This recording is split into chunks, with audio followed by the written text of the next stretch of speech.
take a look, join us, hang in there, do not go, I mean, this is not the time to go to the refrigerator or whatever.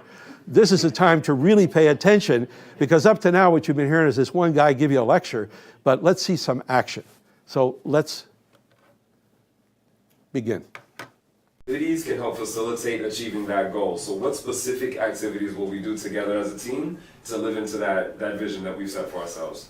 It's okay if they're wildly different from one another. In fact, that will give us a better information to work through as we begin getting into the exercise. So let's take a minute now and jump into this first piece, silent reflection, and we'll begin writing now. We're going to part 2, which is our first section of teamwork. What we'll do in this section is essentially each person will read out their statement, we'll capture it on the flip chart behind us, make sure that it's reflected there, and then we'll circle areas of synergy or agreement. I know that there's going to be a lot of difference in what we're sharing, and that's okay. I come from an immigrant family, and so I think our shared purpose is to transform the political atmosphere around immigration by raising awareness about political issues so that voters really make informed decisions when it comes to immigration policy. That's great. Hey, Kimberly, I'm sorry, can you repeat the who and the what? I think we are, transform political atmosphere around immigration by raising awareness so that voters make informed decisions.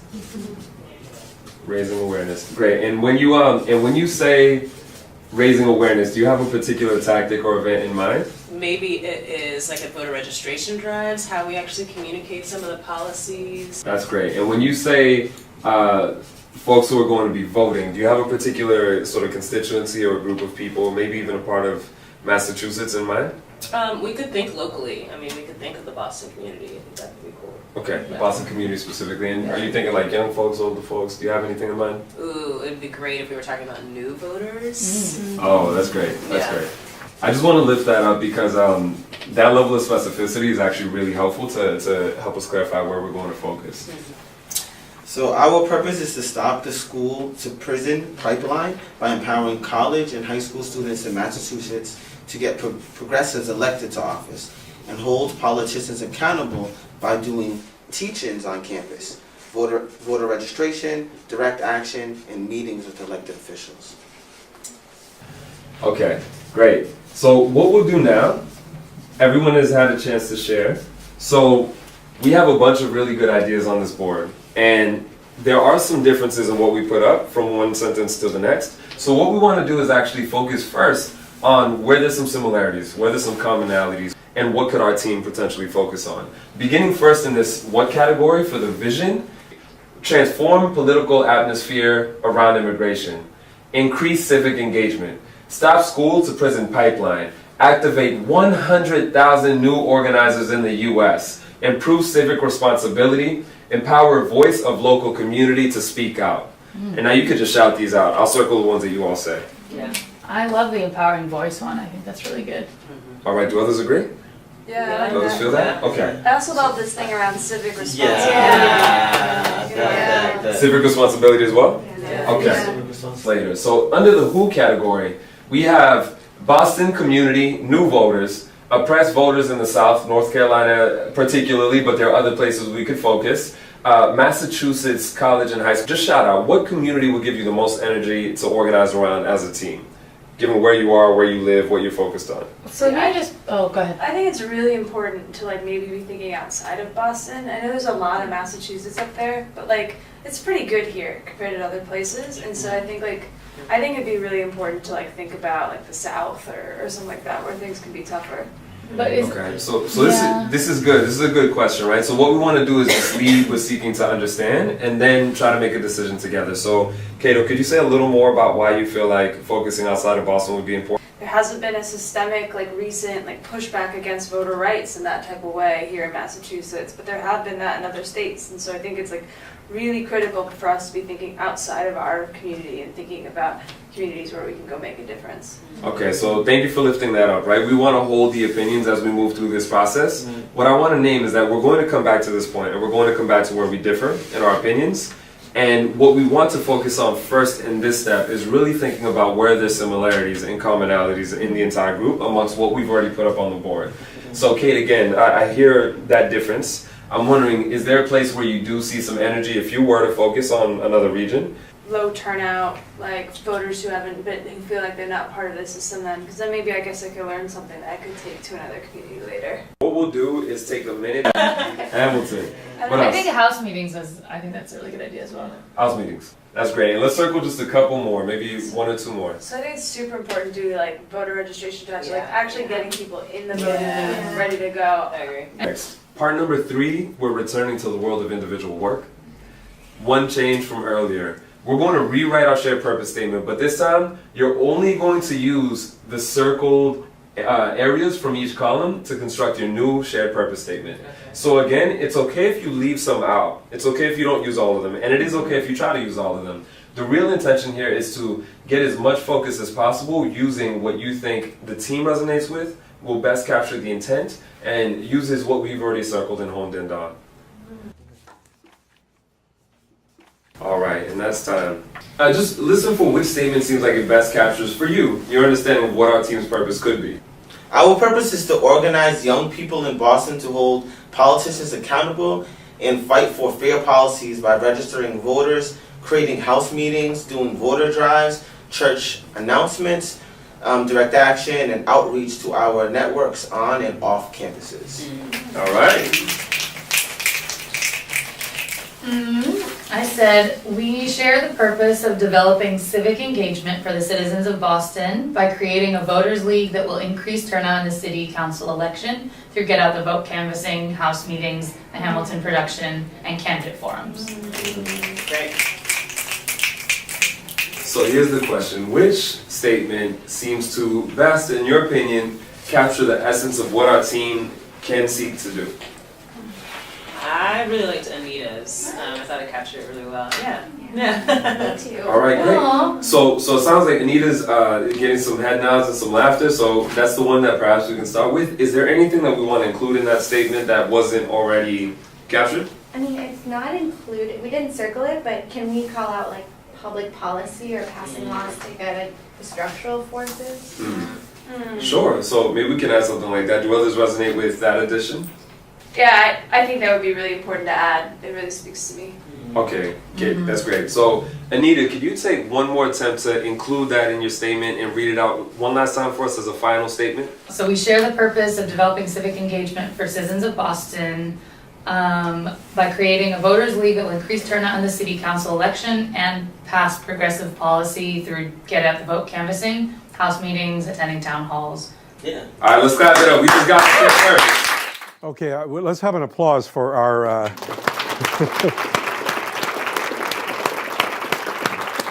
and Abel Cano, our facilitator there in the organizer role. So what made this work? What made this work? Anybody, shout out. What made this work? Structure. What about the structure? What kind of structure? The facilitator. That was important. I mean, did you see what he was doing? Why do you think he, in that first encounter, he was pressing for clarification? Did you notice? Why do you think? Why is that important? Clarity. And getting out of the air into something you can actually see and getting as clear as you can about what the intent is. Facilitator was important. What was important about the structure of the exercise? It was iterative, very important. Because that way, see, the rule is good enough, not perfect, to get to the next step, because that's how you get to a first draft. Otherwise, you're stuck on the first thing and you never move beyond it. So it's being able to move forward that way. What else? The iterative thing is very, very important. What else? Well, now, how did they go about that, though? See, and this is important for consensus for like a constitutional moment, like a shared purpose. How did they go? What did they focus on first? Commonalities. See, the interesting thing here is often when we say, what's our shared purpose? You say, I think we should protect whales. And somebody else says, no, I think it's about fish. Okay, so then we get into a debate about whales versus fish. And right away, we're defining our whole discourse in terms of our difference rather than our commonality. So the point here is to create a mechanism through which we can identify the commonality so that within that context, we engage honestly the difference, which he did. When Kate brought up the question about a different approach, and there's an opportunity then to identify the differences, discuss them, debate them, and address them. So the structure of this exercise is meant to give everyone a voice, to give everyone ownership in the purpose, to get as clear as possible, and to find the points of convergence around which this group can now own a purpose, go to work, and because they own it, they're going to be a lot more motivated to do it. Now we're going to take our second look here, our second let's see, this is going to be on norms. Okay, norms. What we're going to do now is set up our team norms, beginning first with how we make decisions. We have a few options, I just want to name them. So we're going to make this decision by consensus, meaning all of us need to agree on what we decide to vote on. We can go majority rules, which means because we're a group of 6, if most of us are in agreement, then that'll be what we vote in. How do we want to make decisions together? I think majority rules. Anita, I hear you, and at the same time, what do we do if somebody's really opposed to what the majority is deciding? How do we make sure we hear what they're saying? Yeah. Sometimes consensus can be very difficult, so I don't know. Majority might be. I wonder if there's a way for us to do both. So maybe we say that our priority preference is that we are racing towards consensus, and that's the ideal. But in instances where there's true dissent, right? There's some voices that really have a strong opinion. We use the majority rules in those cases. So let me reflect back what I think I'm hearing is we could strive for consensus, and if maybe we have a time-bound amount of time within which to have that discussion, and if we have that discussion for that amount of time and still can't agree, we take it to majority rules. How does that sound? Great. That sounds good. I'm on board. All right. So let's get some snaps. We've just decided how to decide. All right. So we've just gotten to the next section. This is about our norm correction. So essentially, it should be playful, maybe even slightly embarrassing. But why is this important? Why does it matter? We've just agreed to commit and respect each other in particular ways. So what happens if a norm is broken and we never acknowledge it? For example, if one of our team members, we've just acknowledged we want to start and end on time, but a team member comes to the meeting 15 minutes late and no one says anything. What just happened? It becomes like the new norm. It just doesn't matter what rules you've set at all. Yeah, I think that's right. So we want to be sure that we're lifting up our norms and just honoring that commitment to one another. A few examples that I've heard in the past are for someone to come in and do a yoga pose / love bomb. So they'll do a yoga pose and compliment sincerely 2 to 3 members of the team. That's cool. Another one is to do a full body dance for 15 seconds while producing your own music. Security's into the dancing, all right? That's awesome. See, guys, I like this. I just I don't know. I worry that we're embarrassing each other. Do we really need this? I think I know you guys well. We're gonna hold our commitments up. Yeah. Okay, I appreciate what you're saying because it's grounded in a place of really trusting the rest of the team, which is a good point. But I'm wondering why do others think that it might be valuable to have a way to just acknowledge whether a norm was broken and just name it when we're as part of the team? Does anybody have any thoughts on that? I think that, having norm correction is not so much about spotlighting the error, but more so honoring the commitment of everyone's time that they're investing into what we're doing together. Yeah. And it's just a way for that person not to come in feeling like they're bringing the team down, but saying, hey, we're all building each other up. I guess it's something if we phrase it like that, it's something I could live with. Okay, that sounds good. Kate, again, I appreciate you raising that. Okay. What do folks think would be a fun, engaging, slightly embarrassing, but honoring the commitment norm correction for the team? Full body dance. Plus food. Full body dance plus food. That's good. How do you feel about that? Cool, let's clap it up. We have one more. Okay, norms and norm corrections, full body dance plus food. There's been a lot of creativity in that area. So what about this? What did you see work here? What did you see as problematic here? I mean, it's just very interesting, this norm thing, because it's one of the things people have the most trouble with. And you sort of say, well, what's really going on here? And I don't know, it seems to me like what's really going on here is whether or not we're really ready to accept responsibility for each other and with each other for how we're going to work together. And so, you know, some people say, oh, public shaming. That's not the point. The point is we have, you know, we all have our better angels and then we have that other part. And it's sort of like we all need to figure out ways to encourage our better angels. And that's the importance of accountability and these kinds of mechanisms. But what else did you see here in this norms exercise? What else worked? What made it work? Would you find it really weird? Humor is really important. It's important all the way through. It's important in organizing. It's important in life. I mean, because how do you keep yourself in perspective and everybody in perspective?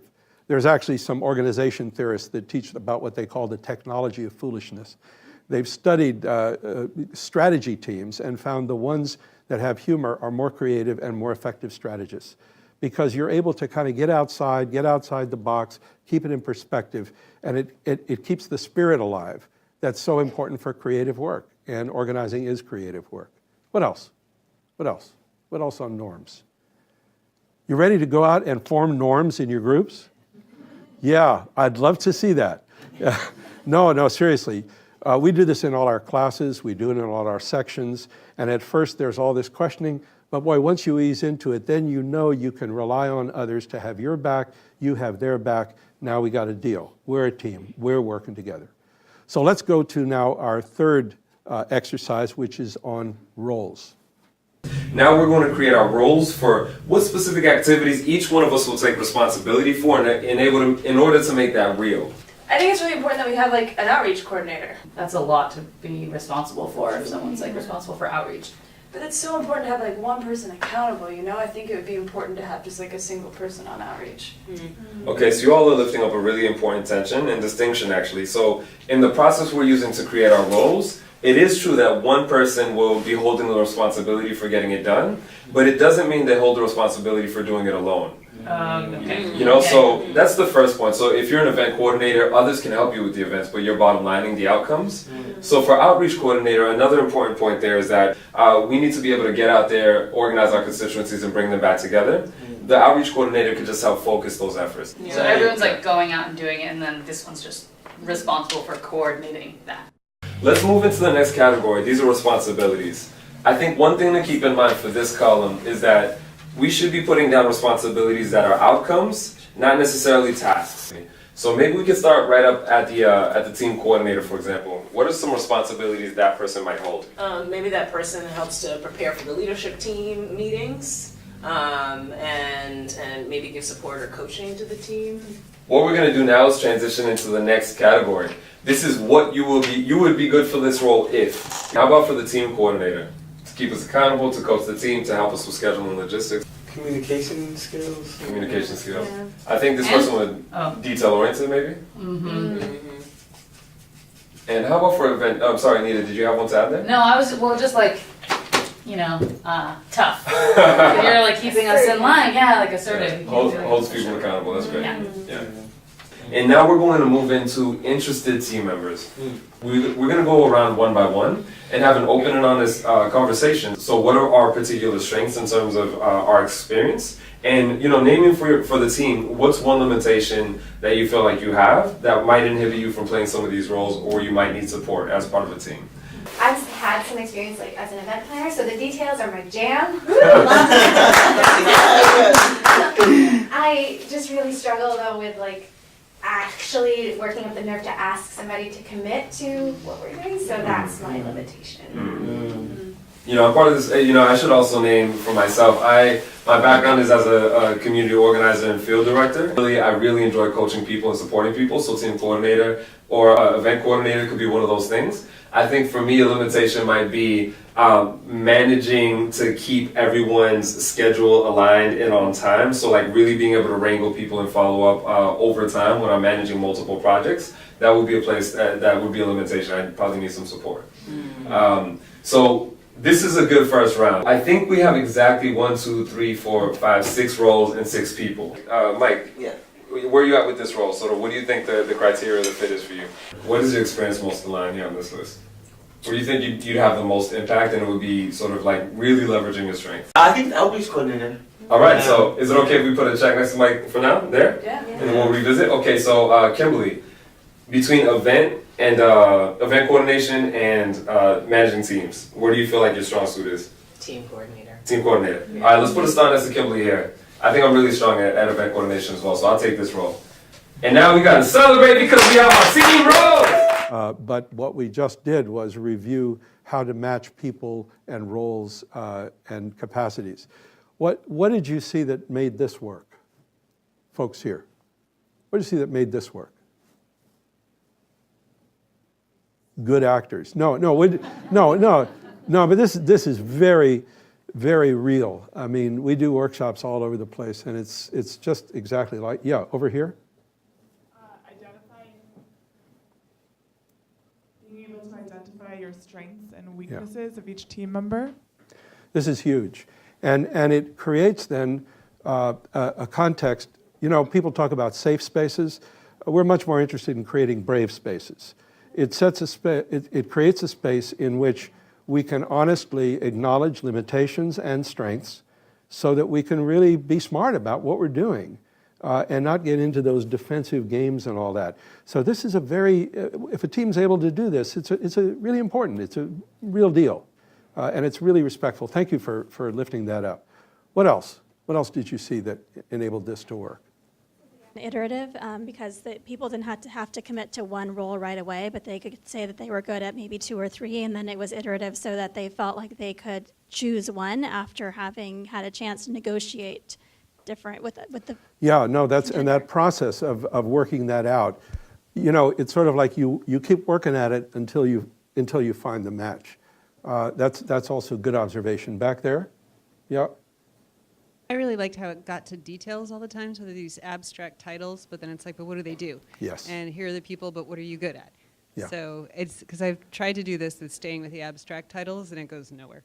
One theme that runs all through this is the importance of specificity and concreteness, and not like, oh, you're going to be the event coordinator. Well, you got it. Yeah, good point. Thank you. Now we are going on to our most important segment, which is team identity. All right, team, so we've just been doing a lot of head work. We want to get the energy flowing a little bit for this section. So can everyone stand up? Yeah. All right, excellent. We had a timekeeper, so Kato, we got 5 minutes on the clock. Please hold us to that. Give us like a 3-minute warning. Sure. Let's go with our team name, and this works the best when we just all shout at each other at the same time. Let's shout stuff out. Citizens. Activators. I like new. So we heard new activators, citizens, and new. Let's put it together. Let's keep going. It's not like Activator. voice, Citizen voice activators. something. Voice activators. Voice activators. Voice activator sounds a bit mechanical. Activate voice. Would power be before voice? Power Oh, activators. activate power. Activate power. Power Observe. activators. Power activators. Activate power. How about power generators? Oh. That's like an electrical. I like it all like back and forth, Activators. like activate power, Voices of activate, power? activate power. Oh. Activate voices of power. What's that? AV. AVP. AVP. Power. AVP. Hey. Alright. Okay, so activate voices of power. Do we like that name? Yeah. Alright, that's a cool name. Okay, so let's get a rhythmic chant. Let's use our bodies. Let's make some music. Yeah. No, that's not. Activate I feel like voices we of power. should, like that can be like in the background, like the AVP. Oh, we start low. AVP. Yeah. AVP. And then like AVP. somebody can be like, AVP. AVP. Out